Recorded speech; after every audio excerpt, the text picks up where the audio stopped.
Well, good morning, everyone. I'd like to thank you for joining us today for our R2 webinar. Today's topic will be R2 critical issues. My name is Scott Jones. I'm the EHS program manager here at Perry Johnson. I typically hold most of the R2 webinars, so I'm sure if you've been on here before, you've heard my voice. But as we go through this webinar today, if you have questions as we go along, please feel free to type in some questions in the question box. I'll hold off on answering any of the questions till the very end. So if you have, if you think of questions as we go, just type them in and we'll save about 15 minutes towards the end to answer any questions. If you have any specific questions that need a little bit more attention and a little more time, I'll put up my contact information at the end of the webinar, so you'll have my email, my phone number. You can give me a call or shoot me an email with any questions that you have. So today's session will run about an hour. We'll start with a brief intro of the standard and really what it's all about, some of the revisions that came about. We'll talk about the R2 critical issues, kind of going through chapter by chapter, focusing on issues that a lot of R2 companies struggle with, from getting nonconformances to just not really understanding the requirements and understanding how to establish and implement the requirement. So we'll go through, and in each provision of the standard, we'll highlight a couple key issues that a lot of people struggle with, and hopefully to help clarify some of that. And then at the end, we'll talk about some of the top nonconformances that we see and some of the lessons learned through our auditing process and just talking to customers and clients and who are getting R2 certified. And then lastly, we'll just do a brief recap of what the certification process is, in case you're not familiar with it. And then we'll end with any questions. So again, my name is Scott Jones. I am an auditor and the program manager here at Perry Johnson. So I'm a lead auditor to R2 as well as ISO 14001, OSAS 18001, RIOS, ISO 9001, which is your quality standard, and a number of other different standards. So if you have any questions on R2 or any of the other environmental health and safety standards, again, feel free to contact me and I'll do my best to help you out. All right, let's get into it. So for those of you who are not familiar with PJR, we are the #1 R2 registrar in the world. We have certified more companies to R2 than any other certification body. We've certified companies all over the world. Here's a list of several of the countries that we've certified organizations to. We're also starting to get into China. I know that's a new market for R2 and where a lot of the downstream vendors are. So we're excited and eager to get going there. So if you have any downstream vendors there that are looking to get certified, you can have them contact us as well. R2 it originally came out in 2008. It was later revised on July 1st of 2013. So really one of the main reasons for the change from the 2008 to the 2013 was to make it more feasible for any organization to get certified regardless of the country that they're in. The initial standard was written more for companies here in the U.S. With a lot of language specifically geared towards U.S. legal requirements. So that was changed in the 2013 to make it a little bit more broad so that it applies to any organization regardless of where you're located. So R2 2013 is not intended to be an EHS management system. It's not intended to be an environmental health and safety management system. That's why the R2 standard requires organizations to get certified to one of two options. So to get R2 certified, you have to be certified to ISO 14001 and OSAS 18001, so your environmental and health and safety standards, or you can choose to get certified to RIOS. So RIOS is a combination of ISO 9001, which is your quality, ISO 14001, which is the environmental, and then OSAS 18001, which is your health and safety. So the one standard, RIOS, incorporates all three of those standards into it, but it's geared towards the recycling industry. So those are the two paths that organizations can choose to go to get R2 certified. Now, you don't necessarily have to be certified to them prior to R2, getting your R2 certification. You can go through the process at the same time. So if you're not R2, or if you're not 14001 or 18001 certified yet, and you need R2, you can get all three at the same time. You don't need to wait until after you have your 14 and 18. All right, so here's the breakdown of the provisions within the R2 standard. So there's 13 provisions. The first provision is just kind of a general overview summary of some of the more management requirements, and then you get into talking about the reuse and recovery hierarchy and the policy that's required. And then you get into legal requirements, on-site environmental health and safety, focus materials and how you're going to handle focus materials, where can you send the focus materials.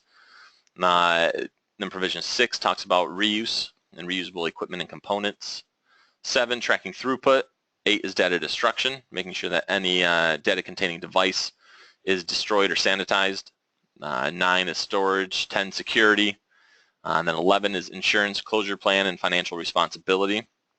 So making sure that you have the proper insurance in place, and also making sure that you, in case of abandonment, for some reason your facility, your organization goes bankrupt or something happens and you abandon the facility, that there's a plan in place and money in place to ensure that that facility can be properly closed.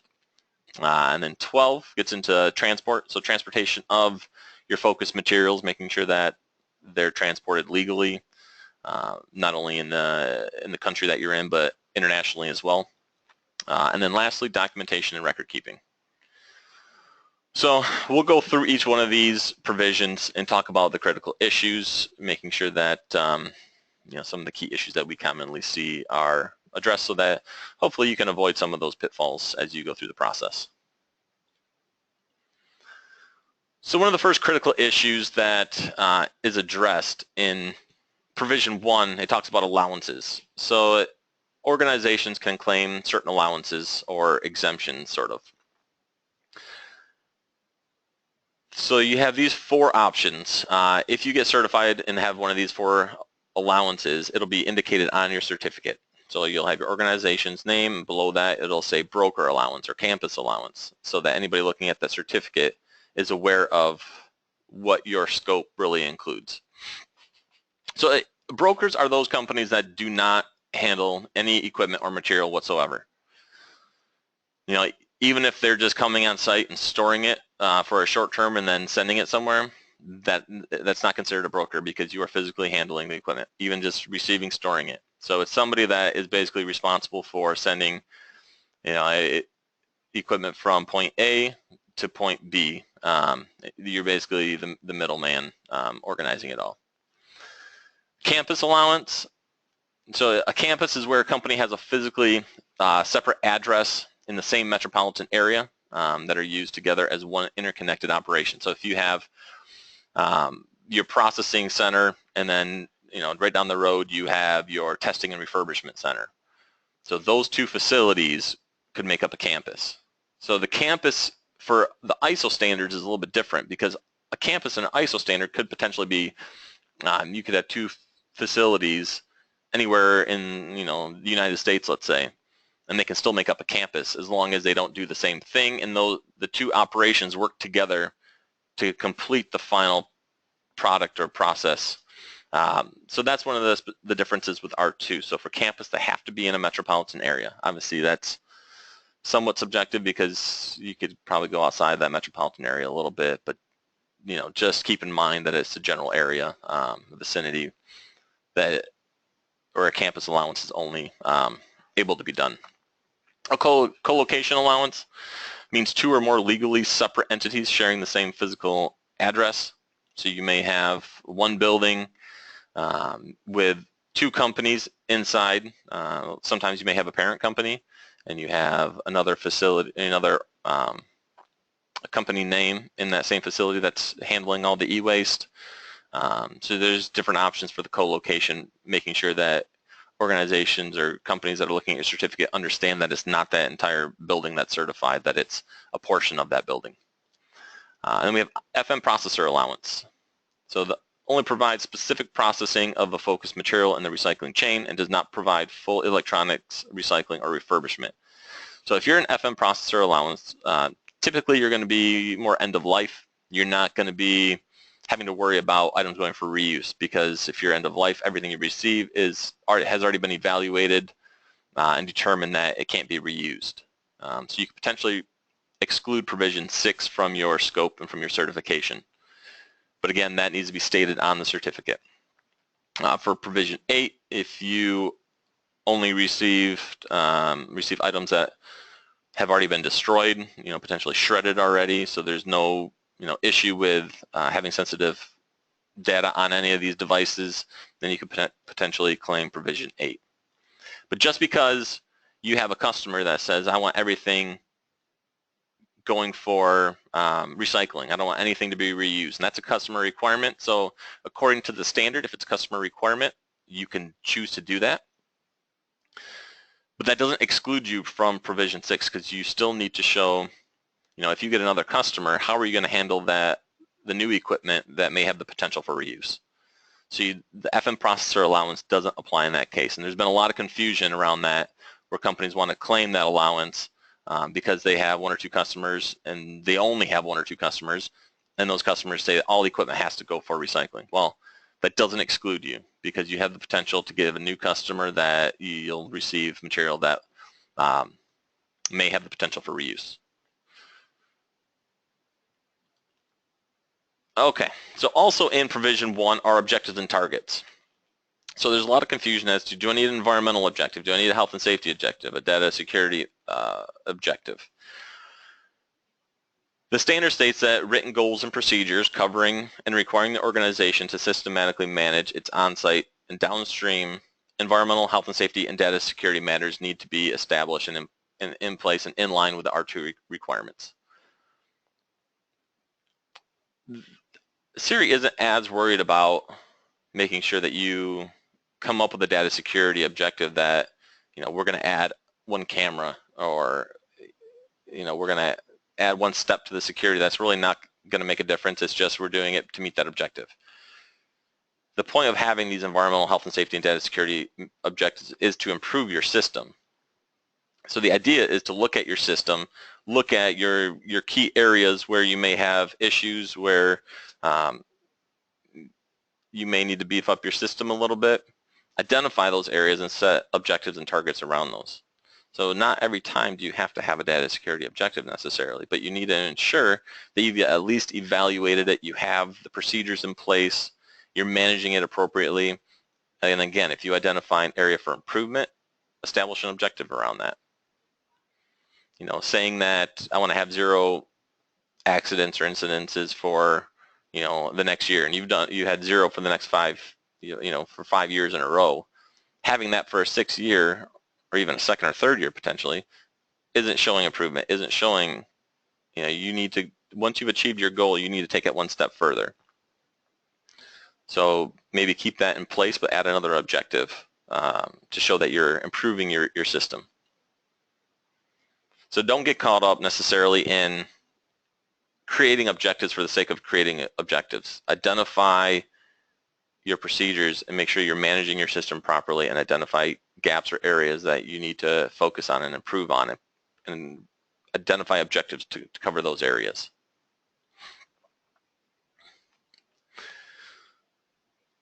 So provision 2 gets into the hierarchy of responsible management strategies. So the hierarchy is reuse, materials recovery, and then energy recovery and land disposal.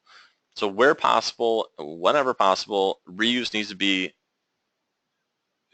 taken into account, and items that have the material that has the potential to go for reuse needs to go for reuse. And if you don't have the capabilities at your facility to test equipment and to refurbish equipment, then that's part of your downstream vendor process, identifying downstream vendors who have that capability and that the resources necessary to test and refurbish that equipment. Part of that is based on the market. It's always changing. So there's equipment that you need to constantly analyze, and you may have thresholds and cutoff requirements that if it's below this threshold, it's going for recycling because it doesn't have any value in the market. That's up to you to establish and identify what that cutoff is. And it may be different for every organization, but you need to identify that and identify what equipment is capable of reuse. And then any equipment that's not capable of reuse has to go for materials recovery. That's the recycling of your focused materials. Obviously, one of the big issues right now is CRTs and what to do with CRTs. Whether energy recovery, alien disposal, what's acceptable. So that's something that the industry as a whole is still struggling with, and really I don't think there's any great answer for that quite yet. I know Siri themselves are looking into that and trying to figure out what the best approach is for addressing the CRTs. So, keep your ears open for updates from Siri and the R2 community as to some of the best practices for CRTs. But make sure that, if an auditor comes on site and you simply say, well, we just choose not to reuse it, we don't want to deal with it, we want to send everything for recycling, that goes against the hierarchy of what R2 is all about. So the first option is to reuse the equipment.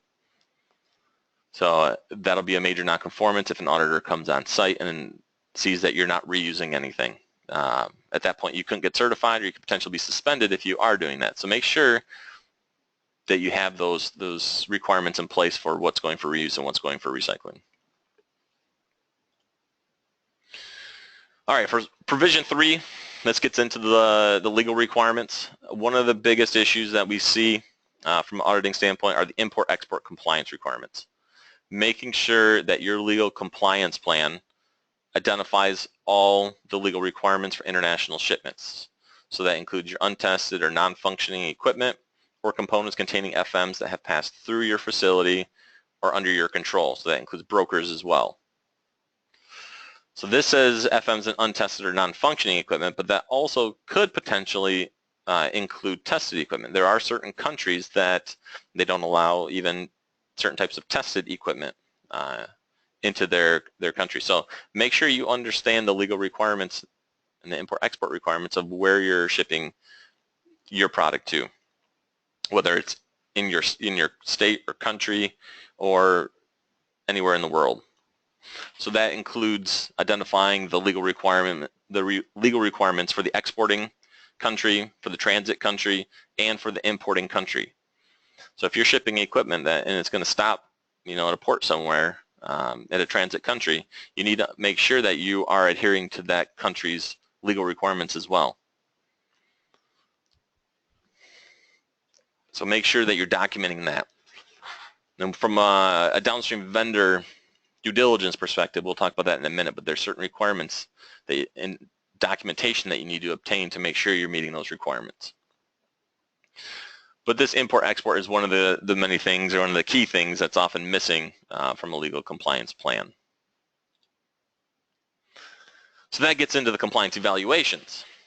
So compliance evaluation is not just a list of legal and other requirements. It's not a yes-no checklist. A legal compliance evaluation is basically you're taking your compliance plan, what you've identified as your legal and other requirements. So that's your on-site legal and other requirements, your transportation, your shipping, import-export legal requirements, anything that applies to your facility and the product that the electronic material that you process at your facility. So anything that applies to that needs to be identified in your legal compliance plan, not only just necessarily the regulation, but also how that regulation applies to your facility. So it needs to include the steps of how you're going to ensure that you can maintain compliance to that requirement. So once you've done all that, then you can go through the compliance evaluation. So it's going through and actually, with objective evidence, showing what you reviewed or evaluated to show that you are in fact in compliance. So for universal waste, for batteries, making sure that the batteries are stored properly, that the batteries are labeled properly with the accumulation start date. So making sure that everything's included. So you would want to document that, yes, it's in compliance. You can have a checkbox, say yes, and then indicate what objective evidence you reviewed to verify that. So that is part of the compliance evaluation, then that's typically what your auditor will be looking for. Okay, so provision 4 is your on-site environmental health and safety. So this goes through all your on-site requirements, what you need to do to ensure that the environment and the health and safety of your personnel are controlled and everything is in line with legal requirements, and you've evaluated everything to make sure that you've identified all your environmental aspects and health and safety hazards and risks, which obviously if you're familiar with this standard and you're familiar with 1418 or RIOS, that's part of those standards as well. So on an ongoing basis, you need to make sure that you're conducting a hazards identification and assessment to make sure that you've identified all these risks and aspects so that you can put proper controls in place. So such risks could result from any sources, including but not limited to emissions of and/or exposure to substances, noise, ergonomic factors, thermal stress, substandard machine guarding, cuts and abrasions. So typically in this section, a lot of organizations look at it and say, okay, we don't have any emissions. We don't have any real exposure to substances. But they forget about a lot of the other things like noise and ergonomic factors. If you have employees that are standing at a bench all day, what ergonomic factors, apply to that job. So what controls can you put in place to mitigate those risks, of back injuries, of making sure that you can put padding down to make sure that they have a cushioned place to stand. It could be the seating, could be the tables, could be a number of factors. So make sure that your assessment includes these factors. A lot of companies may not have air conditioning in the warehouse. If you're located in a desert area where it gets into the 110, 120 degrees, what kind of thermal stress, what kind of heat stress could the employees be suffering from?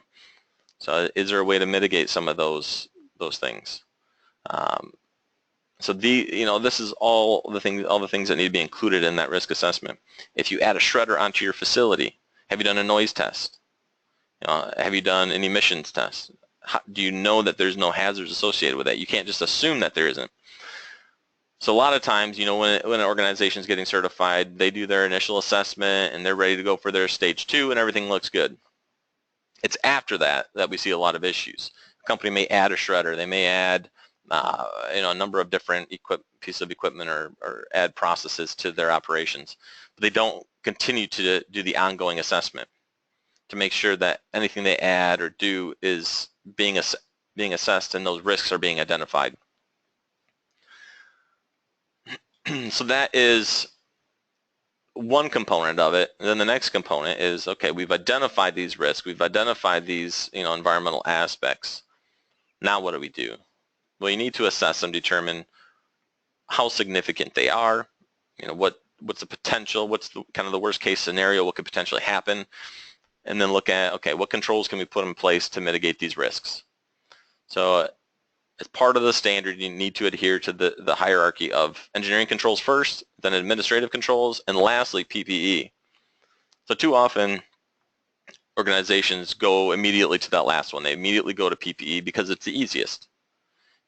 Put some gloves on, you can wear a respirator, you can wear safety glasses or hard hats or steel-toe boots. So that's typically the easiest one to go to. So that's why that's typically chosen first. But you need to look at engineering controls first. Is there a way to eliminate that risk? Administrative controls, can you conduct a more thorough training, have more controls from an administrative point of view in place to reduce that risk? And you still may use PPE, but that should be secondary to these other controls that you should be looking at first. And then monitoring and sampling requirements. This is a typical area, like I said, that's often missed because when you add a piece of equipment, you don't always think, do I need to do monitoring and sampling of that shredder, of that, it could be a baler, it could be a number of things that you're having on site.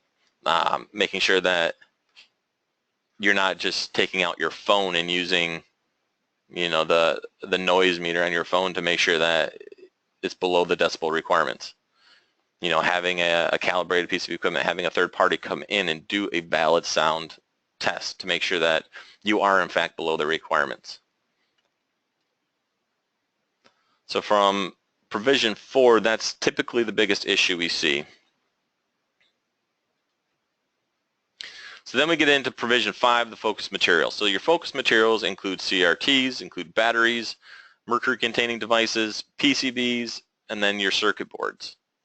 So this includes materials such as keyboards, mice, cell phones, power supplies, anything that contains a circuit board. A lot of people might receive keyboards or mice and they don't truly consider that part of the focused materials, but they have circuit boards in them. So you have to include those. So in provision 5, the biggest issue that we see is the downstream due diligence. Identifying your downstream vendors and making sure that your downstream vendors meet the R2 requirements. So there's different requirements depending if they're R2 certified or if they're not R2 certified. And they're pretty drastically different. So part of this is, Siri and the community want to make sure that downstream vendors are handling the material properly. So obviously if you're using an R2 certified downstream vendor, there's certain benefits to that. So some of those benefits, so if you're R2 certified, so you're using an R2 certified downstream vendor, there's really 3 things that you need to verify. 1, you need to verify your downstream vendor's focused material plan. This means you need to understand what material you're sending to them, and if they're not end of life, where are they sending that material to? What company are they sending it to? Where is that company located? Because there's R2 companies that may have 5 facilities, but only 3 of them are R2 certified. So you need to understand, what facility is your material being sent to make sure that it's truly an R2 certified facility. The tracking throughput, making sure that you have documentation or records that show the throughput from your facility to that downstream vendor. So bill of lading, manifest, some shipping record to show that the material went where you said it's going to go according to your FM plan. So that's the second thing you need. Then the third thing you need is evidence of a valid R2 certificate.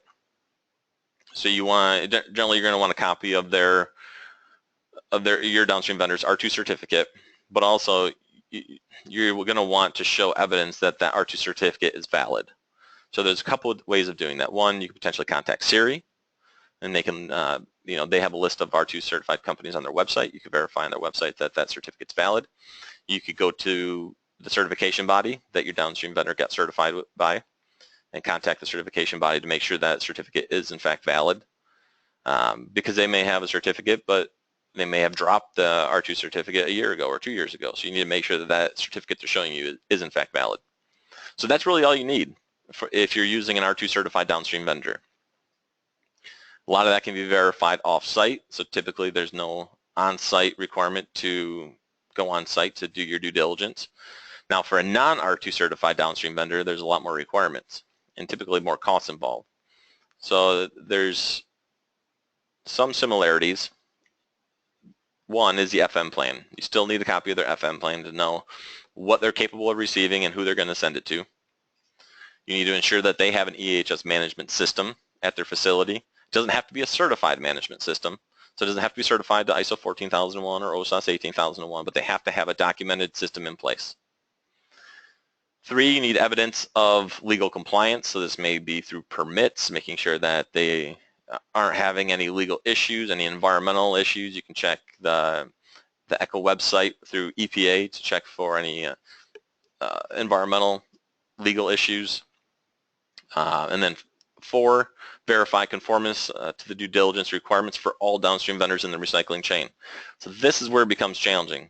So if you're tier 1 downstream vendor who you send any FM to, if they are sending it to 2 or 3 then additional downstream vendors, you need to make sure that every single one of those downstream vendors goes through this due diligence process. Whether you conduct it or your downstream vendor conducts it, you need to make sure that these items are addressed for every downstream vendor who's not R2 certified. Then you have conformance to provision 6. So if you're sending items that are going and destined for reuse, you need to make sure that they meet the requirements of provision 6, so they're testing it properly and they meet all those requirements, which can be a bit of a headache as well. And then conform to provision 7, tracking throughput. So now if they're R2 certified, you only need it from your facility to the R2 company. Now if they're not R2 certified, you need tracking throughput records from your facility to end of life. So you need it from your facility to your tier 1, to possibly tier 2, 3, whenever the end of life is. So there's a lot more requirements, and it's a lot more difficult to obtain all this information. And then lastly, you have conformance to provision 10, physical security, making sure that your tier 1, and again, every downstream vendor meets those physical security requirements. A lot of this is going to be difficult to verify without going on site. Now, the EHS management system, making sure they have a documented system and it's established and implemented. Evidence of legal compliance, the provision 6, you're going to want to look at more than just paper to show that they have a procedure in place. You want to verify that they're doing it the right way and that they're meeting the R2 requirements. So it's very difficult to not go on site to verify this information. So obviously that's going to add a lot of cost depending on how many downstream vendors you have. So a lot of times when we go on site, a lot of this information is missing for the non-R2 certified downstream vendors. They typically get the focused material plan, some of the permits, but a lot of times that's about as far as it goes. So you need to make sure that you show evidence that you reviewed all these requirements. So that's provision 5. Provision 6, when we get into reusable equipment and components. So reusable equipment and components fall under 3 categories. Tested for full functions, R2 ready for reuse. Tested for key functions, R2 ready for resale. And evaluated and non-function, R2 ready for repair. So the first 2 are your refurbishment. So you've tested it, or downstream vendors tested it, and it's been identified as R2 ready for reuse or resale. The third one is falls more under the provision 5 downstream vendor due diligence requirement. So if you're sending something as R2 ready for repair, that means it has potential to go for reuse, but at this point it can't be resold as reuse or under resale. So it needs to go to a company that has all those provision 5 due diligence requirements in place. So again, the number 3 can be a little bit challenging. So some of the things you need to verify: that they use effective test methods, that they have a written quality assurance plan and policy, disclose in writing to buyers any functions that are not working, have a product return plan and policy in place, that there's no major cosmetic defects, and the numbers next to these are the numbers that apply to the different categories. Meet customer requirements, and then meet downstream vendor due diligence requirements. So there's your number 3, and that's very difficult. And a lot of companies struggle with that because they want to identify items that can go for reuse, and they will just send it to a reseller who will do the testing and the refurbishment, but they don't do the due diligence for them. They don't treat them as a downstream vendor.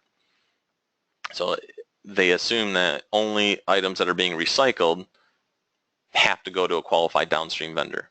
That's not true. If you're sending something that has the ability to go for repair and then will eventually fall under the fully function or key function category, whoever you send it to, those companies have to go through that due diligence process. So that's the biggest issue that we see, and that'll be an automatic major and potential reason for having to wait until you address that issue before certification or potentially suspension if you are certified. All right, tracking throughput. So this is your provision 7. So maintain records of tracking throughput for at least 3 years. So this includes your commercial contracts, bills of lading, other commercially accepted documentation for all transfers of equipment, components, and materials. So if a downstream vendor is not R2 certified, these records need to be maintained for all tiers in the recycling chain. So we talked about that with the downstream vendors, but it's critical to make sure that you understand that you need to obtain this information. And not only do you need to obtain the information of bills of lading and all that, but if you're exporting something and it's going from one country to the next, to a second country or third country, that each one of those countries is legally allowed to receive that material. And you need the records to verify that. If that company is not, or if those downstream vendors are not R2 certified. So keep that in mind. So an R2 2013 electronics recycler does not need to track non-FMs beyond the first tier downstream vendor. So let's say plastic. You just need to show where you're sending that material to. Just to show the tracking throughput, because the idea of tracking throughput is to show that all material you received is accountable, has been accounted for. So all equipment that you receive should be documented. All material that's on site should be known. All material that has been shipped for recycling or for reuse should be known as well. And then all material that's potentially disposed of or recycled that's non-FMs need to be accounted for as well. So whether you do that by weight or serial number or however you track all of the equipment that comes onto your facility, you should have a good picture of, okay, we've had this much come in and we've had this much go out in the different streams. So all of that, including what's at site on the facility, should balance out. So you're not required to do a mass balance, but you should have a good tracking system in place to show at any given time that all material is accounted for.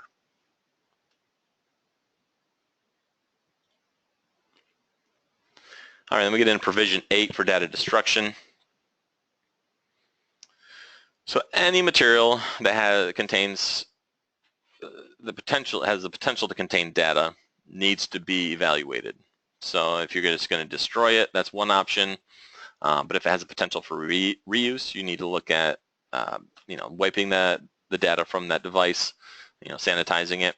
Whether you have the capability of doing that on site or you send it to a downstream vendor to do it, either one's fine. If you're going to send it to a downstream vendor, you can only go down one tier. So if the one thing that I think gets missed is if your customer is R2 certified, they're sending you hard drives for you to destroy. That doesn't mean then you can send them down one tier, because that R2 company has already sent them down to you. So that's where it needs to end. They can only send it down one tier. So just make sure that there's no confusion there, because I've been on site before and a company will say, well, I get to send it down one tier, but technically that's, by the time you send it down, you're sending it to 2 tiers for your customer, and that who's R2 certified, and that's not allowed. So make sure you're aware of those requirements. Review and validate processes. So if you're shredding hard drives, you may have, or whole equipment, you may have your shredding filter set for a certain size. If you then move to shredding cell phones, you may need to change the shredding size for cell phones. A lot of times I'll go on site and they don't change the size, and that shredder will spit out full cell phones. You could pick up a cell phone and it looks like the shredder never even touched it. So obviously that's not going to be very effective for removing the data from that device. So make sure that you're accounting for all the types of materials that you shred on site, and make sure that shredding size is appropriate. Ensure security controls are in place. So this includes shipping, storage, and certificates of destruction. Once you take ownership of that material, you're responsible for the security of it. So if your customer ships to you, fine, you don't have to worry about it. Once you receive it, you need to make sure that that equipment is secure from both on-site personnel and external personnel. So that's one thing that tends to cause some issues when we go on site to audit. Organizations, they don't want to think or admit that their employees may have the potential to steal some of the equipment, but it's been done before, and there's been a lot of cases where this has been proven. So we need to make sure that you have personnel who's responsible for receiving that equipment and for handling that sensitive data, to make sure that it gets secured right away, whether it's put in locked containers or a locked storage area or wherever it's going to be placed, until it's ready to be processed. So I know it's a difficult thing because there's a lot of room for somebody to come in and take something, especially if you don't have metal detectors on site or security controls like that to really monitor the incoming and outgoing of what people are bringing into the facility and out of the facility. But you need to make sure that you have the proper security controls in place to manage that. On certificate of destruction, this is a security customer requirement that's a security issue. So a lot of times they'll want a certificate of destruction saying that something was fully shredded or destroyed in some manner. So you need to make sure that if you're taking pictures of this stuff, if you have a label on that pallet that's going to be destroyed, taking a picture of that pallet and taking a picture of the final shredded product may not be sufficient, because it's hard to say that potentially what you took a picture of is actually what you shredded. So a lot of times video is the best option for proving that the pallet that is, that has the customer information on there is in fact the one that's going through the shredding process. So obviously it's up to you and how you do that, whether it's through pictures or videos or however, but just to be careful and cautious in how you approach that to make sure that you can prove to your customer whatever was destroyed truly was their product. That could be through serial numbers on products or however you choose to do that. But that's one thing when auditors come on site, they'll audit that certificate of destruction process to make sure that you can show without a shadow of a doubt that the material that your customer sent you to be destroyed was in fact destroyed.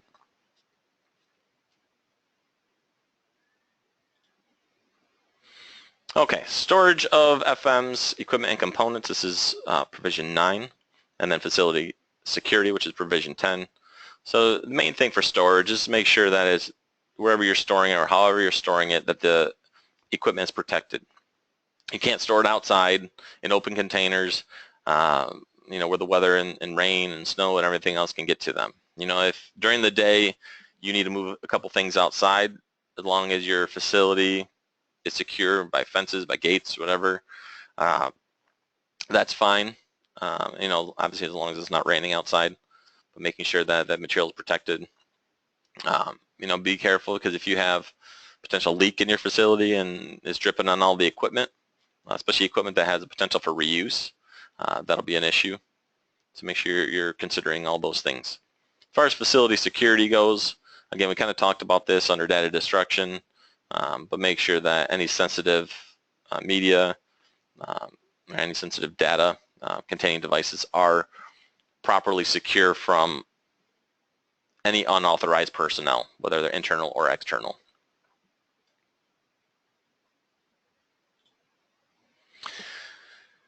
All right, then we get into insurance, closure plan, and financial responsibility, which is provision 11. So making sure that, especially for insurance, that you have somebody who is qualified come out and evaluate the risks and ensure that you have the adequate insurance or reserves to cover any liabilities. So this includes environmental pollution and worker health and safety.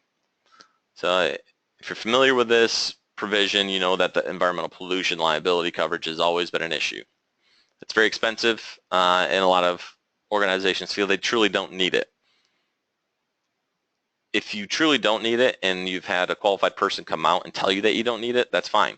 As long as you have evidence of who conducted that risk assessment, what their qualifications are, making sure that you don't just send somebody out, somebody from your facility who's not qualified, send them out onto the floor to do a risk assessment. If they're not qualified, that doesn't mean anything. You need to have somebody, whether internal or external, who's qualified and capable of performing that assessment. So if they say that it's not required, fine. Make sure you have objective evidence to show that it's truly not required. And then develop a closure plan that assures proper closure in case of abandonment. And then ensure a financial instrument is in place to properly close the facility. So this must be assigned to an independent party or corporate parent. So an independent party is not the MR, the management representative who's responsible for the management system, or the operations manager. It's somebody independent of that facility. If you have a corporate parent, fine. They can be responsible for closure, making sure you have proper closure of that facility. Both, they can be responsible for the closure plan and the financial instrument, but you still need to show that the corporate parent has the sufficient funds to properly close that facility. So as far as covering the cost for closure, if you have equipment on site, material on site that is not customer property or is not received from customers, you can include that as part of the closure costs. So you can take whatever value from sales you could get for that equipment and include that towards the closure costs. So forklifts, racks, workbenches, stuff like that can be included. laptops that you receive from customers or cell phones, that kind of stuff cannot. Obviously, if you're going to abandon a facility, you're going to try to sell off as much of the material as possible. So whatever you have on site when you're coming up with a closure plan is most likely would not be what you have at the time of abandonment. Hopefully that doesn't happen, but this provision is just in place to ensure that if, in the unfortunate case that a facility is abandoned, you have the proper controls in place to ensure that it's closed properly. Transportation. So as part of this requirement, you need to ensure that your fleet or any fleet that you hire meets certain requirements. So they have to obviously have the regulatory requirements.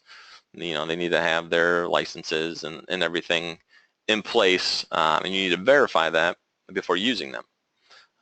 There's a vehicle and driver safety record for the prior 3 years. Obviously, in the U.S., this is a little more feasible. You have the SAFER system, which actually I believe only provides 2 years, but it's easier to get that 3 years. When you go to other countries, it's much more difficult to get this information. So even if it's a statement from the company, initially saying that, yes, we meet these requirements, and then as you progress over time with these transportation companies, making sure that you can verify it and maintain that information to show the previous 3 years. But, there are certain countries where it's just not possible to get that information. So, Siri understands that. So there's a little bit of flexibility in that 3 years initially for some of those companies if they can provide a statement or a letter or evidence that they meet that requirement. So that's provision 12. Then the last provision, provision 13, documentation and record keeping. Really, this is just to ensure that documents are available at the point of use. So procedures, work instructions are available to those who need them. Records are accessible. So if an auditor comes on site, they should be able to have access to all your documents, all your records from one location. That's really the point of it. A lot of times we'll come on, not a lot of times, but sometimes auditors will go on site and you're auditing one facility and they'll say, well, we don't have that information, it's kept somewhere else. Or if it's a small company, I keep those customer agreements at home or wherever they may keep them. They need to be accessible from one place, from the facility, whether it's hard copies or electronic on a SharePoint, wherever. That's up to the organization, but that's really the main point of the documentation and record keeping. All right, so that's basically the main 13 critical issues from each provision of the standard. Hopefully that was helpful. Hopefully it kind of gives you an idea of some of the things to look out for if you're going through the initial certification process, or even if you've been doing it for years. And an audit is a sampling. So your auditor for the last 2 years may have missed something. They may have not looked at something closely, but the next year they might look at that closer. You might get a new auditor who focuses on that a little bit more. So if there's something that you see, or there's a gap that you may envision based on some of these issues, make sure you look at your system and address those, especially before your next audit. All right, so some of the top nonconformances obviously are related to those critical issues. So I won't go through this in too much detail, but when an auditor writes up a finding, they're going to say this process was not fully implemented, or the compliance plan was not fully completed, or something was missing, and then they'll provide the objective evidence as to what specifically they observed or reviewed that indicated or showed that there was a gap in the system.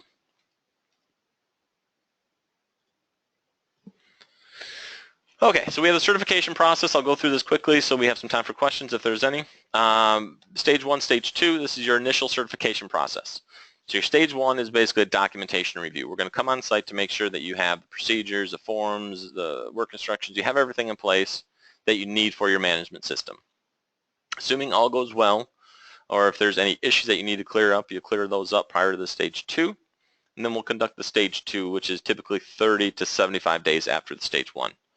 The Stage 2 is really taking all those procedures and documents that we looked at Stage 1 and verifying the effective implementation of that.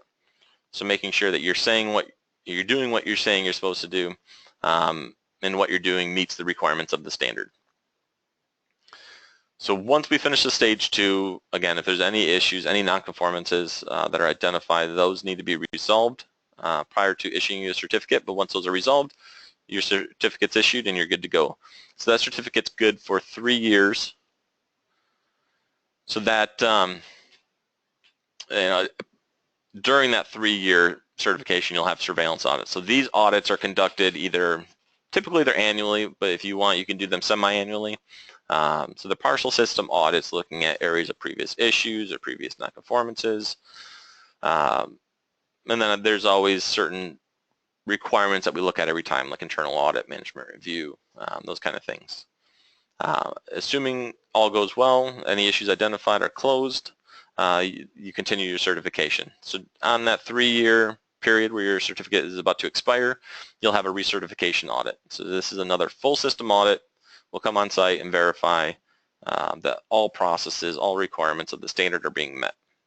And then as soon as, again, once any issues are identified and corrected, we can issue another certificate for 3 years, and that cycle just keeps repeating. So it's the same certification process that you would go through for ISO 14001, OSAS 18001, or RIOS, or ISO 9001. So if you're certified to any standard, any of the ISO standards, it's the same certification process. All right. So if you have any questions, now's the time to type them in, and I'll go through and ask them or answer them as quickly and efficiently as I can. Again, if I don't get to your question or if you have more specific questions, here's my contact information. So shoot me an email, give me a call, and we can go through and try to address any of those issues. All right, first question. Can you please go over the CRT reuse thing again and possible nonconformances for not reuse? CRT, there's very limited reuse. The CRTs are kind of a dying piece of equipment that there's very few opportunities for reuse. The issue with CRTs is more how are you going to, can you recycle it? How are you going to recycle it? Can you throw it in a landfill? Well, right now you can't just throw it in a landfill. You need to identify areas for recycling. And right now there's a lot of concern and confusion, especially as one of the main companies that reuse CRTs over in India is kind of shutting down. So there's a lot of uncertainty as to how, where are people going to send the CRTs and how are they going to be managed. So right now I don't have a whole lot of information to tell you.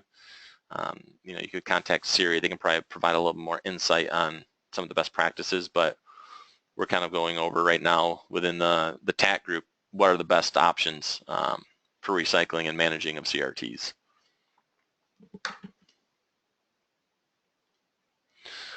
Okay, next question. As an R2 facility, we audit our downstream vendors annually.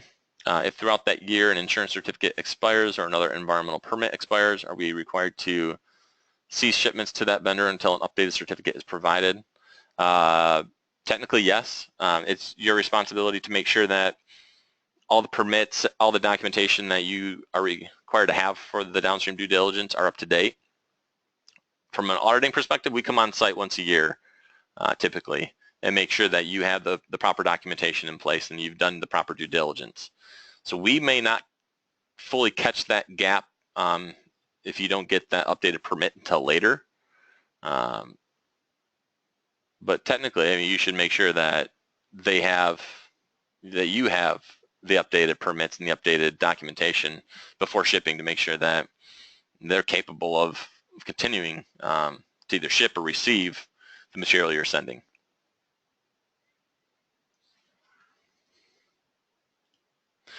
Next question is should an MR be appointed? Like if you're familiar with ISO 14001, 2015, and ISO 9001, 2015, the new revisions of those standards say that a management representative is no longer required. The idea is to get top management more involved and to have more responsibility for them to have more responsibility of the management system.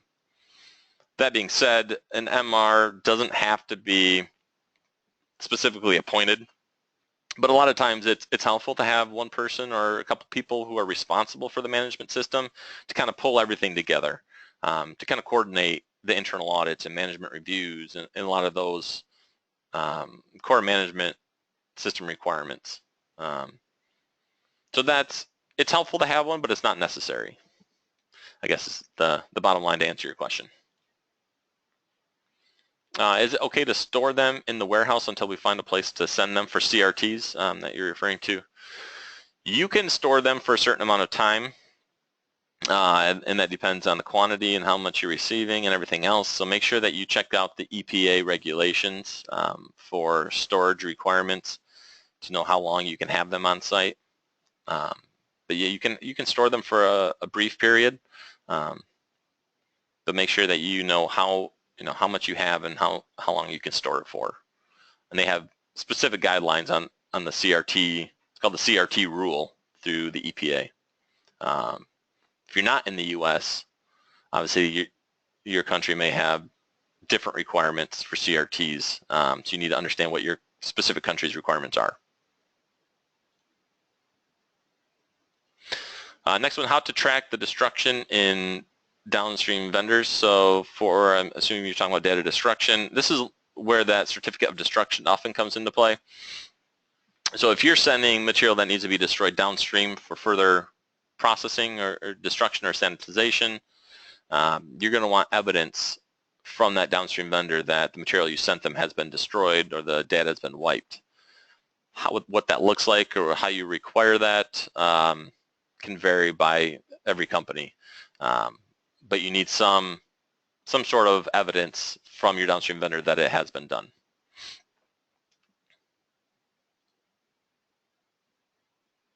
All right, that's all the questions that are in the panel. I'll stay here for another minute or two. If you have more questions, type them in and, oh, here's another one. How old does an item need to be that has been tested for resale, reuse, be sent out to be recycled? There's no cutoff for how old something needs to be. It's basically what the value of that is in the marketplace. Is there a potential for that item to be resold? Does it make economic sense or financial sense for your business to send something for reuse? Obviously, if you're losing money by having to test something and refurbish something versus recycling it, that doesn't make sense. And the R2 standard understands that. So, you're not going to lose money on something like that. So you need to take a look at what the resale value would be, what the cost of refurbishment would be, and see if it makes financial sense for one, and see what kind of market there is. If anybody would buy that type of equipment. And that may vary by country or region. So there's a number of factors that go into that, but there's no set requirement of what can go for reuse versus recycling. That's up to each organization to determine and identify.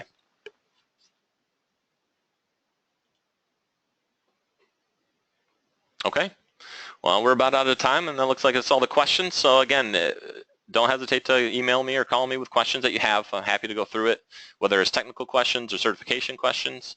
I'm happy to help. So thanks for staying on and taking the time today, and we'll have some more webinars coming out in the near future, both on the updates to 14,001 and additional R2, and the change from OSAS 18,001 to ISO 45,001.